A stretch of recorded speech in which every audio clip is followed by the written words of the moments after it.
Welcome back, dear listener.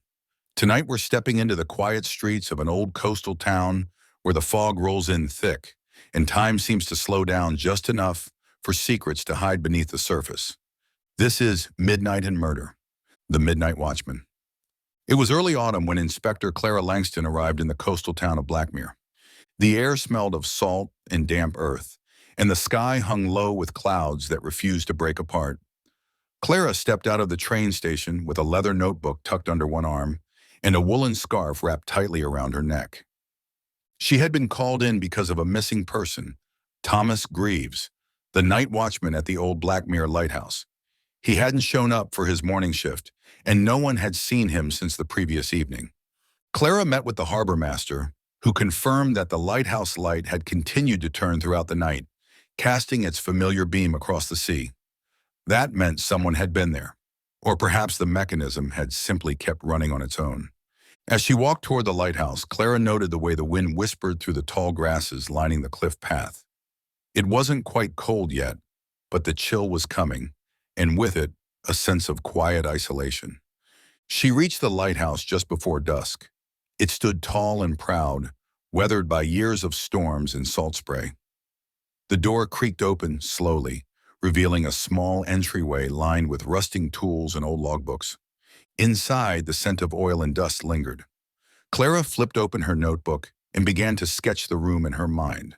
A single chair near the base of the spiral staircase, a half-empty mug on the table, and a coat draped over the back of the chair, all signs of someone who had only just stepped away. But Thomas Greaves had not returned.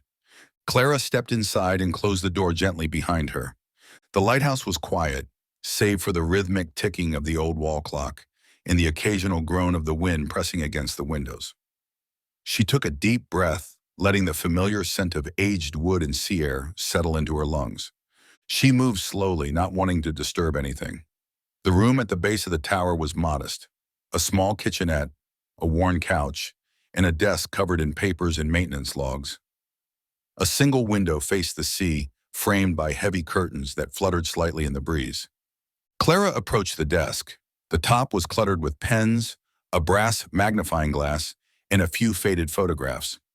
One showed Thomas Greaves standing beside a younger man in front of the lighthouse.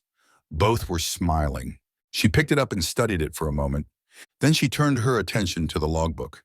The last entry was dated the previous evening, just before sunset. Light tested, all systems operational. Wind picking up from the east. Visibility low. Fog expected before midnight. Clara noted the neat handwriting, the calm tone, no signs of distress or urgency. She placed the logbook aside and opened a drawer. Inside were spare bulbs, a flashlight, and a small notebook with Thomas's initials on the cover. She opened it. Mostly it was filled with maintenance notes, oil changes, bulb replacements, weather reports. But toward the back, there were a few pages that looked different. They were filled with short, cryptic notes. He's watching again. Footsteps outside after 2 a.m. Shadow at the window. Clara frowned slightly. She turned the page. Told the harbor master. He didn't believe me. I know I'm not imagining it. He's been coming closer. Clara closed the notebook and looked around the room again. Thomas had been afraid of something. But what? Clara left the lighthouse and walked back toward town. The streets were quiet, the kind of quiet that comes with early evening and the promise of rain. A few windows glowed softly behind curtains, and the occasional sound of a kettle whistling or a radio playing drifted through the air. She made her way to the local inn, where she had booked a room for the duration of the investigation. As she walked, she thought about Thomas Greaves. From what she had read before arriving, he had been a quiet man, reliable and steady. He had worked at the lighthouse for over 10 years, taking over from his father, who had held the position before him. It was a family tradition. The Greaves had been lighthouse keepers in Blackmere for generations. Clara reached the inn and stepped inside. The owner, a round-faced woman with silver hair and a warm smile, greeted her. "You must be Inspector Langston," she said. "I've heard you're here about Thomas." Clara nodded. "I'd like to ask you a few questions, if that's all right." "Of course," the woman said. "Come in, have a seat. I'll make us some tea." They sat by the fireplace and the woman introduced herself as Mrs. Evelyn Hart. Clara asked about Thomas.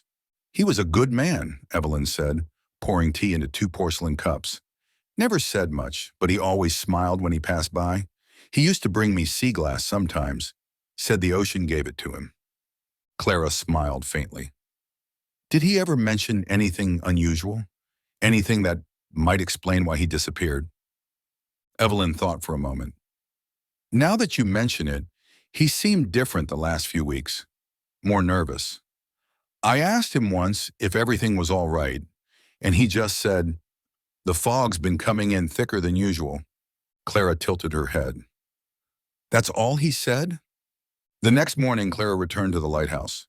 The fog had rolled in thick during the night, and the world seemed muffled, as if wrapped in a soft gray blanket. The lighthouse beam cut through the mist like a slow-moving lantern, sweeping the sea in a silent rhythm. She knocked gently on the door of the neighboring house, a small cottage nestled into the cliffside. A man answered, his face weathered by years of sun and salt. "Inspector Langston," he said, recognizing her from the harbor. "You're here about Thomas." Clara nodded. "Mr. Harrow, I believe?" He nodded and stepped aside. "Come in." Inside, the cottage smelled of pipe smoke and old books. He gestured to a chair and Clara sat down. "I knew Thomas well," Mr. Harrow said, lighting his pipe. "We used to go fishing together before his father passed. He was a good boy." Clara opened her notebook. "Did he ever mention feeling unsafe?" Mr. Harrow puffed his pipe thoughtfully. "He did mention something strange a few weeks ago. Said he thought someone had been watching the lighthouse at night." Clara leaned forward slightly. "Did he say who?" "He didn't know. Just said he saw a shadow near the rocks, sometimes near the cliff path. He thought it was someone playing tricks, but it started to bother him." Clara made a note. "Did he tell anyone else?" Mr. Harrow nodded. "He told the harbor master, but the man just laughed and said Thomas was seeing things. Said the fog plays tricks on the eyes." Clara looked out the window. Outside, the fog clung to the world like a secret not yet ready to be told. Later that morning, Clara made her way to the harbor office, a small brick building nestled between the docks and the town square. The windows were fogged, and the scent of salt and diesel clung to the air. Inside, she found the harbor master, a broad-shouldered man named Harold Bryce. He was in his late 50s, with a voice like sandpaper and eyes that had seen too many storms. "Inspector Langston," he said, setting down a mug of coffee, "I suppose you're here about Thomas." Clara nodded and took a seat across from him. "I'd like to ask you a few questions," she said, "about the last time you saw him." Bryce leaned back in his chair, folding his arms. "He came by the office 2 nights before he disappeared. Said he'd been seeing something near the lighthouse." Clara opened her notebook. "Did he say what it was?" The harbor master shook his head. "Just said there was a shadow, someone watching the tower at night. I told him it was the fog playing tricks. Happens all the time out here." She studied him for a moment. "Did he seem worried?" Bryce hesitated. "A little. He wasn't the type to get spooked easily, but he kept looking out the window while he talked, like he thought someone was listening." Clara made a note in her book. "Did he mention anything else?" she asked. "He asked if I'd seen anyone hanging around the lighthouse," Bryce said. "Said he heard footsteps outside at night. I told him it was probably just the wind or a stray dog." Clara looked up. "And you didn't check?" Bryce sighed. "I should have, but I've seen men lose their minds out here, Inspector. The fog, the isolation, it gets to you after a while." Clara closed her notebook. "Thank you for your time." As she stood, Bryce added, "If you find him, let me know. I didn't take him seriously. I should have." Clara gave him a small nod. "I will." Back at the lighthouse, Clara sat at the desk where Thomas Greaves had once worked. The room was quiet, the only sound the soft ticking of the old wall clock. She opened the logbook again, flipping through the pages filled with Thomas's neat handwriting. Most of the entries were routine, maintenance notes, weather reports, and records of the lighthouse's operation. But as she read further, she noticed something unusual. October 3rd, fog again. Can barely see the sea from the window. Felt like someone was watching last night. Just a shadow, but it didn't move. October 4th, told Harold. He laughed. Maybe I'm imagining things, but I know what I saw. October 5th. Footsteps again. Not the wind this time. Someone is out there. Clara turned the page. October 6th. Left a note for the next shift. Told them to keep an eye out. Don't know why, but I feel like I'm not safe here. October 7th. Fog thicker than ever. Can't see beyond the cliff. Something is wrong. I need to know who's watching. Clara frowned. The last entry was dated the night before Thomas vanished. October 8th. Decided to stay up tonight. I'm going to find out who's been watching. If I don't write again, someone needs to know. She closed the logbook gently. Thomas had gone looking for answers, and he had never come back. The next morning, Clara took a walk along the cliff path that ran beside the lighthouse. She followed the narrow trail, her boots crunching softly against the gravel. The path wound along the edge of the cliff, offering sweeping views of the coastline. Halfway along the path, she noticed something. A patch of disturbed earth, as if someone had stood there for a while. The grass was flattened, and there were faint impressions in the soil. Clara knelt down and examined the spot. There were two distinct sets of footprints, one leading to the spot and another leading away. But one set was deeper than the other, as if someone had been standing there for a long time, waiting. She looked up. Thomas had mentioned seeing a shadow from the lighthouse window. Now Clara understood. The watcher had been standing right here. Later that afternoon, Clara visited the docks, where a group of fishermen were mending their nets. One of them, a younger man named Eli, recognized her and approached. "Inspector Langston," he said. "Heard you're looking for Thomas." Clara nodded. "Have you seen anything unusual lately? Anything near the lighthouse?" Eli looked thoughtful. "Actually, I was out on my boat a few nights ago, around midnight. I saw someone walking along the cliff path." Clara's eyes sharpened. "Did you recognize them?" Eli shook his head.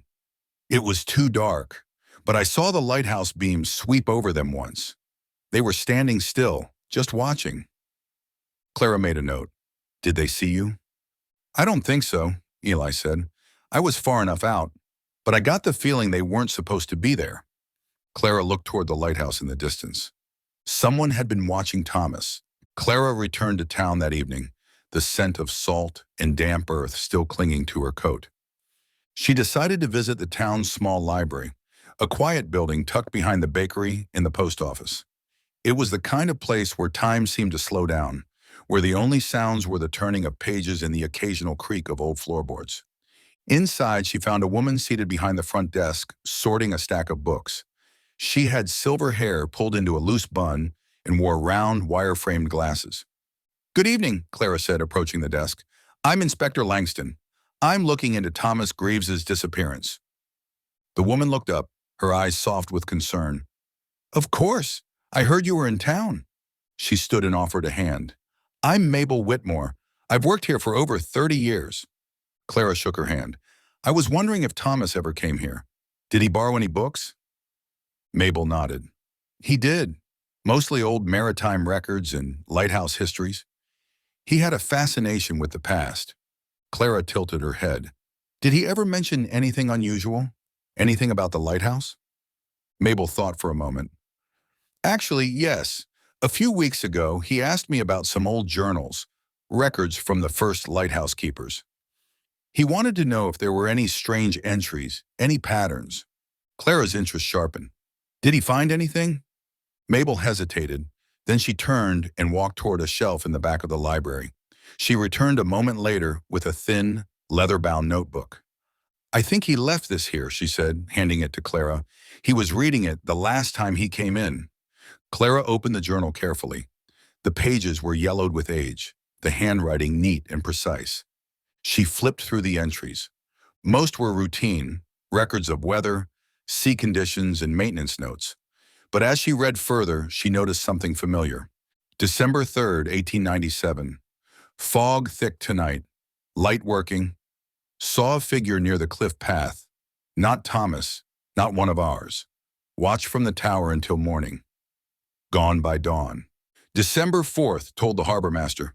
He laughed, said I was seeing things. December 5th, figure returned, standing still, watching. Clara looked up. This journal, it sounds just like what Thomas was writing. Mabel nodded. There were other entries like that. Over the years, several keepers mentioned seeing someone watching the lighthouse at night. Clara's pulse slowed, her mind working carefully through the implications. This wasn't just a recent occurrence. Someone or something had been watching the lighthouse for over a century. Clara spent the rest of the evening in the library poring over old records and journals. Mabel helped her locate several more books, logs from past lighthouse keepers, historical town records, and even a few personal letters from the early 1900s. The pattern was subtle but consistent. Every few decades, usually during the autumn months, reports surfaced of a shadow near the lighthouse, a figure standing silently on the cliff path, watching the tower through the fog. Some keepers had dismissed it as tricks of the light or the wind playing with their minds. Others had grown afraid. One entry, dated 1921, stood out. October 10th, fog again, figure returned. This time it moved. I saw it step forward as if trying to be seen. I left the lighthouse for a time, but when I returned, the door was open. Nothing was taken, but the logbook had been moved. Clara closed the book gently. Thomas had been following the same path as those before him, noticing the same signs, asking the same questions. And now, like those before him, he had vanished. Back at the lighthouse that night, Clara sat by the small desk, the glow of the oil lamp casting soft shadows across the room. She placed the old journal beside Thomas's logbook and compared the two.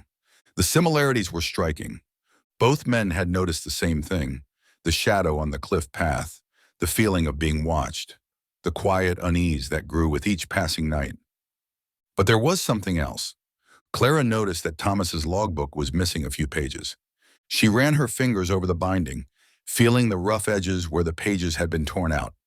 She stood and walked to the small shelf in the corner of the room where Thomas kept his personal books. She scanned the titles, maritime guides, old maps, and a few worn novels. One book caught her eye, a thin, leather-bound volume with no title on the cover. She opened it. Inside were clippings from old newspapers, sketches of the lighthouse, and handwritten notes. And then she found them, the missing pages from Thomas's logbook. Carefully, she unfolded one and read, October 9th, decided to follow the shadow tonight. If it's real, I need to know who it is. Left the logbook here in case something happens. If you're reading this, I didn't come back. Clara exhaled slowly. Thomas hadn't just been watching. He had gone looking for the watcher. The next morning, Clara made her decision.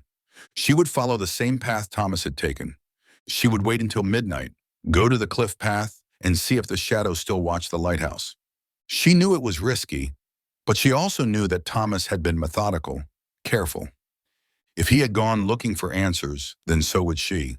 She returned to the inn and packed a few essentials, a flashlight, a notebook, and a small thermos of tea.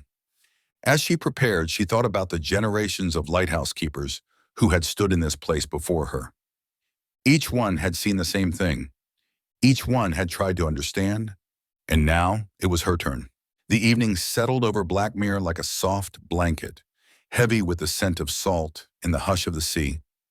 Clara stood at the edge of the cliff path, wrapped in a thick wool coat, her breath forming small clouds in the cool night air. The lighthouse beams swept slowly across the sky, casting long shadows over the rocks and grass.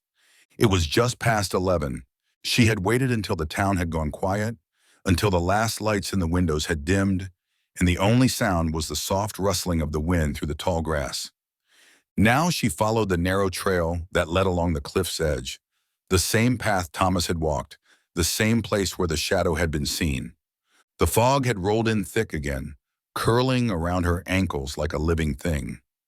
Visibility was low, and the world seemed to shrink to just the path beneath her feet and the soft glow of her flashlight ahead. She moved slowly, carefully, listening. The wind whispered through the grass, the sea murmured below, and somewhere in the distance, a seabird called softly into the night. But there was something else, a sound just beneath the surface of the night, a rhythm that didn't belong. Footsteps, soft, slow, measured. Clara stopped. The sound stopped too. She waited. Nothing. Then a breath of wind and the sound came again. Not behind her, but ahead. She took a step forward. The sound moved with her. Not a trick of the wind. Not a stray animal. Someone was walking the path, and they were following the same rhythm as she was. Clara slowed her pace, adjusting her grip on the flashlight but not turning it on. She wanted to see without being seen. The fog thickened, wrapping her in a soft gray cocoon. The beam from the lighthouse swept past again, illuminating the cliff path for a brief moment before vanishing into the night. And then she saw it, a figure, standing still, just ahead near the edge of the cliff. Clara stopped. The figure didn't move. She could barely make out its shape, tall, thin, motionless. It was facing the lighthouse, watching the beam as it turned. She took a slow step forward. The figure remained still. Another step, still nothing. She reached into her coat and pulled out her notebook, flipping it open to a blank page. Then, in a calm, steady voice, she spoke. "Thomas?" The word drifted into the night, soft and respectful. The figure didn't react. Clara took another step closer, and then slowly the figure turned. Just slightly, enough to look at her. And in that moment, the fog shifted. The lighthouse beam swept past again. And she saw the face. It was Thomas, but not as he had been. Nadinito. His eyes were distant, his skin pale, his expression unreadable. He looked lost. Clara took a breath. "Thomas," she said again, softer this time. "Can you hear me?" The wind whispered, and then very slowly he nodded. Clara didn't move. She let the moment stretch, giving Thomas time to process, to feel safe. Then gently she stepped forward. "Thomas," she said, voice low and calm, "you've been missed."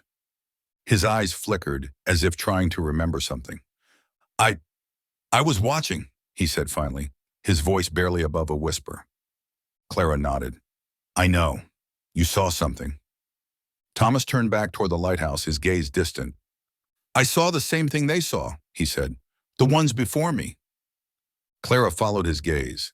The beam swept across the sea again, casting long shadows on the cliff. "What did you see?" she asked.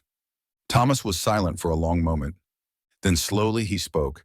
"The fog, it hides things, things that aren't meant to be seen. But sometimes it parts just enough to show what's waiting." Clara's pulse slowed. She had read the old journals. She had seen the patterns. Now she was hearing it from Thomas himself. "Did you follow it?" she asked. Thomas nodded. "I went looking. I thought I could understand it. But once you see it, it sees you back."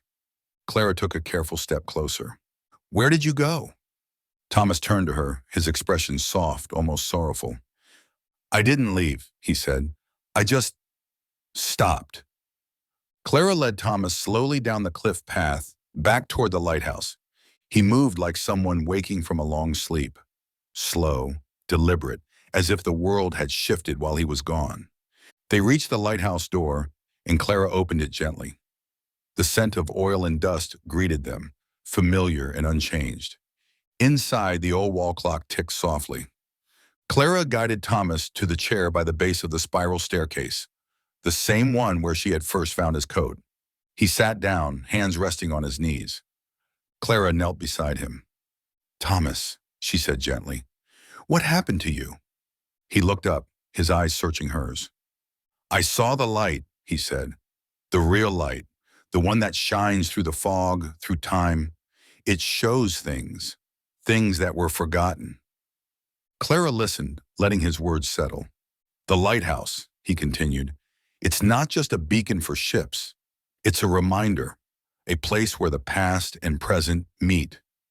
Clara thought of the old journals, the centuries of keepers who had seen the same shadow, asked the same questions. Thomas had gone looking for the truth, and now he had returned. Not changed, just awakened. The night passed slowly, wrapped in the hush of wind and sea. Clara sat beside Thomas in the quiet lighthouse room, the glow of the oil lamp casting soft shadows across the walls. The ticking of the old clock filled the silence between their words.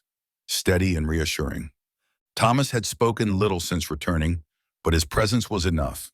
He was here, safe, though something in his eyes told Clara he had seen more than he could easily explain. She didn't press him.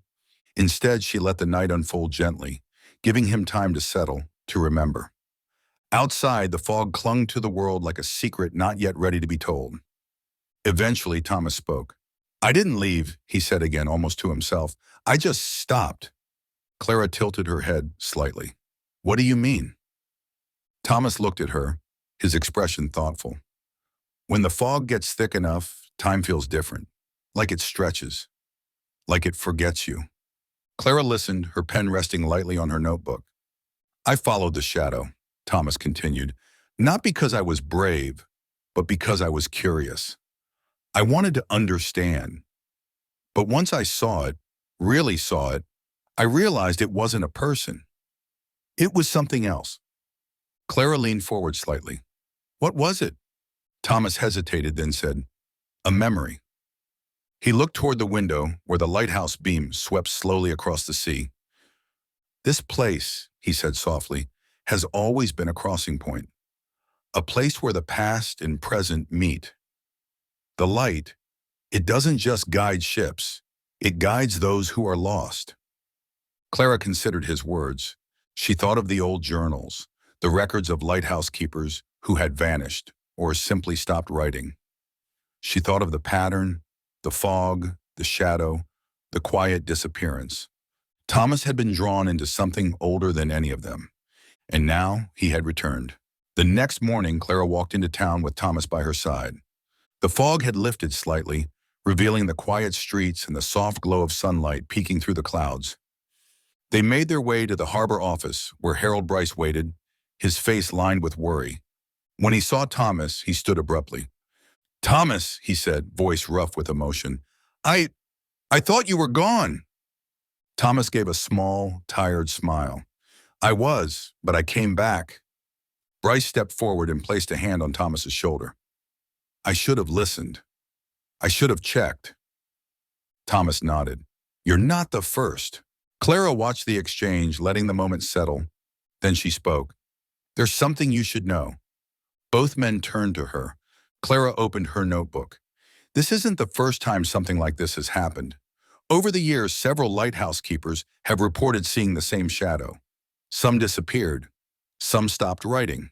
But none of them were ever truly gone." Bryce frowned. "What are you saying?" Clara met his gaze. "I think the lighthouse acts as a kind of threshold. When the fog is thick enough and the light is strong enough, it creates a space where time bends, where people can get lost. Not in the world, but in time." Bryce looked between Clara and Thomas. "So, he was still here?" Thomas answered. "In a way, I was just waiting." Bryce exhaled slowly, rubbing his face with both hands. "I don't know if I understand it, but I'm glad you're back." Clara closed her notebook. "So am I." Later that afternoon, Clara and Thomas visited the library. Mabel Whitmore greeted them warmly, her eyes lighting up when she saw Thomas. "I thought you were gone," she said softly. Thomas gave a small smile. "I was, but I came back." Mabel stepped aside, letting them in. Clara led Thomas to the back room where the old lighthouse journals were kept. She pulled out one of the oldest books, a thick leather-bound volume from the 1800s.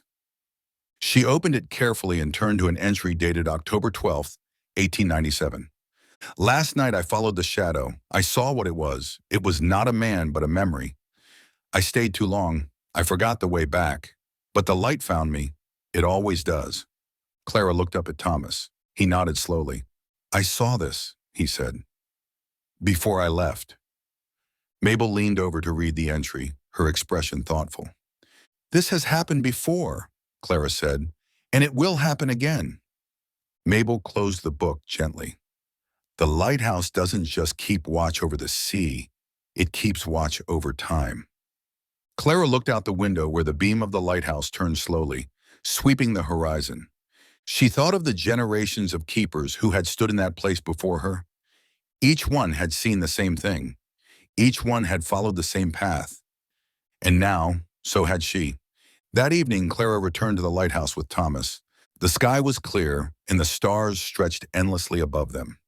The air was cool, the sea whispering softly against the rocks below.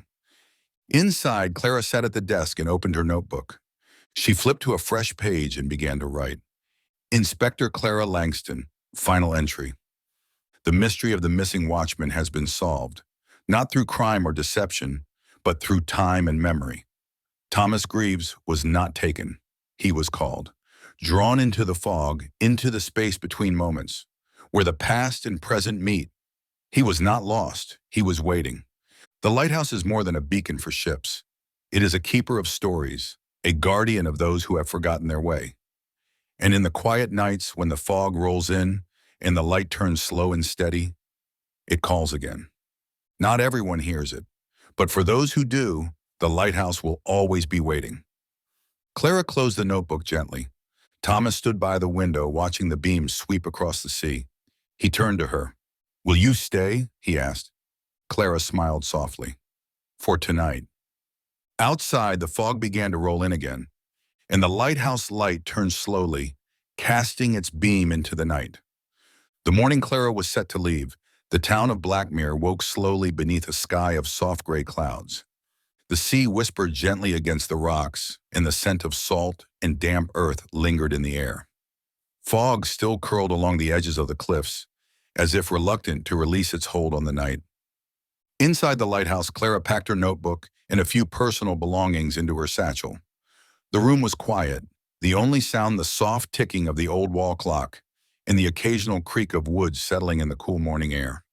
Thomas stood by the window, watching the beam of the lighthouse sweep across the sea one last time. "You'll be all right?" Clara asked gently. Thomas nodded. "I think I understand now. I was never meant to leave, just to remember." Clara smiled faintly. "Then you'll stay?" Thomas turned from the window. "For as long as the lighthouse needs me." Clara stepped forward and placed a hand lightly on his shoulder. "Then I'll leave knowing you're where you belong." Outside, the world was still wrapped in the hush of early morning. The streets of Blackmere were quiet, the only movement the slow opening of shutters and the distant sound of a kettle whistling from somewhere behind a curtain. Clara walked toward the train station, her steps soft against the damp pavement. The town seemed to watch her go, not with sadness, but with understanding. She passed the harbor where Harold Bryce stood by the docks, adjusting the ropes on a small fishing boat. He looked up as she approached. "You're leaving?" he asked. Clara nodded. "My work here is done." Bryce gave a small, thoughtful nod. "Thomas told me what happened, or what didn't happen." Clara tilted her head. "You believe him?" Bryce looked out at the sea. "I don't know if I understand it, but I believe he's back, and that's enough for now." Clara followed his gaze. The lighthouse beam turned slowly in the distance, its light still visible even in the morning haze. She thought of all the lighthouse keepers who had come before Thomas, the ones who had vanished, the ones who had returned, and the ones who had simply stopped. Before leaving, Clara made one last visit to the library. Mabel Whitmore greeted her with a warm smile and a pot of tea already brewing. "You're leaving today," she said, pouring 2 cups. Clara nodded. "I am. My train leaves in a few hours." Mabel handed her a cup. "Then you must take something with you." Clara raised an eyebrow. "Something?" Mabel walked to the back of the library and returned with a small leather-bound book. "This," she said, placing it in Clara's hands, "is the oldest lighthouse journal we have. It dates back to the first keeper. I think it belongs with you now." Clara opened the book carefully. The pages were yellowed with age, the handwriting neat and precise. She looked up at Mabel. "Why me?" Mabel smiled. "Because you listened. You saw what others missed, and you brought Thomas back." Clara looked down at the journal again, then gently closed it. "I'll keep it safe," she said. Mabel nodded. "It will keep you safe too." Clara tucked the book into her satchel, feeling its weight settle beside her notebook. She had come to Blackmere chasing a mystery. Now she was leaving with a story, in a quiet understanding of something far older than she had imagined. At the train station, Clara found Thomas waiting. He stood by the platform's edge, hands in his coat pockets, watching the sea in the distance. "You didn't have to come," Clara said gently. Thomas gave a small shrug. "I wanted to." Clara stepped beside him and they stood in silence for a moment, listening to the wind and the distant call of seabirds. "I'll miss this place," Clara admitted. Thomas smiled faintly. "It has a way of staying with you." Clara turned to face him. "Will you be all right?" Thomas nodded. "I always was. I just needed to remember." Clara reached into her satchel and pulled out her notebook. She flipped to the last page, the final entry she had written the night before. She tore it out carefully and handed it to Thomas. He looked at it, then up at her. Clara smiled. "So you'll always know the truth?" Thomas folded the paper and tucked it into his coat pocket. The train whistle sounded in the distance. Clara turned toward the tracks, her heart slowing, her thoughts settling. She had come to Blackmere chasing a mystery. Now she was leaving with a story, in a quiet peace. The train pulled into the station with a slow, rhythmic hiss, steam rising into the cool morning air. Clara stepped onto the platform and turned back to Thomas one last time. He stood quietly, his hands in his coat pockets, the lighthouse beams still turning slowly in the distance. "Thank you," he said softly. Clara gave a small smile. "For what?" "For listening," Thomas replied. "For not rushing, for understanding." Clara looked out at the sea, where the morning fog still clung to the horizon like a soft memory. "I didn't solve a crime," she said. "I just followed the light." Thomas nodded. "Sometimes that's enough." The train doors opened with a soft chime, and Clara stepped aboard, settling into a window seat near the back. As the train began to move, she watched Thomas grow smaller in the distance, still standing by the platform's edge, still watching the lighthouse. And the lighthouse, in turn, kept watching the sea. The train rolled gently through the countryside, the rhythm of the track settling into a quiet lull. Clara leaned back in her seat, letting her eyes drift closed for a moment. The scent of old wood and warm air filled the cabin, and the soft hum of the wheels against the rails created a steady, soothing rhythm. She opened her satchel and pulled out the old lighthouse journal, running her fingers over the worn leather cover. She flipped through the pages slowly, reading the neat handwriting of keepers long gone. Each entry was a whisper from the past, weather reports, maintenance notes, and quiet observations of the fog and the sea. And then, toward the back of the book, she found something new. A small, folded piece of paper tucked between the pages. She unfolded it carefully. It was a drawing, simple, elegant, a lighthouse, its beams sweeping across the sea, and beneath it, a single line of text: "Not everyone who listens is lost." Clara smiled softly and tucked the paper back into the journal. Outside, the world passed by in soft rolling hills and quiet villages. The sky remained a gentle gray, the kind that promised rest rather than rain.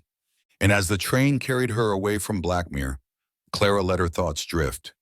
She thought of Thomas, of the quiet mystery that had unfolded like a dream, a quiet guardian of time. And so the mystery of the midnight watchman came to a close, not with a dramatic confrontation, but with quiet understanding, a truth revealed in the turning of pages and the careful listening of those willing to hear. Clara packed her things the next morning, leaving behind the lighthouse in the town that had held its breath for too long. As the train pulled away, she watched the coastline fade into the mist. But the lighthouse remains, and so does the fog, and on quiet nights when the world is still and the sea is calm, the light will turn once more, sweeping across the horizon, calling to those who are ready to listen. Until next time, dear listener, sweet dreams.